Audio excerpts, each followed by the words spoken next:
Per cominciare facciamo lessare le patate. Le sistemo tutte intere con la buccia in una pentola capiente, le copro con acqua fredda e dalla presa del bollore le faccio cuocere 30-50 minuti. Ovviamente il tempo di cottura dipende dalla dimensione delle patate, quindi mi raccomando, prova con i rebbi della forchetta verso la fine. Le patate sono cotte e scolate, le ho fatte intiepidire leggermente per non scottarmi, mentre sono ancora calde le vado a pelare. Poi le schiaccio direttamente nel tegame in cui andrò a realizzare il purè. Una volta schiacciate, insaporisco le patate con sale e noce moscata. Aggiungo il latte caldo e mescolando con una frusta faccio cuocere a fuoco dolce per pochi minuti. A questo punto, a fuoco spento, manteco con il burro.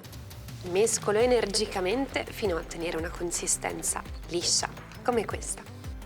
E il nostro purè è pronto. Se vuoi renderlo ancora più saporito, puoi aggiungere 30 g di formaggio grattugiato a scelta.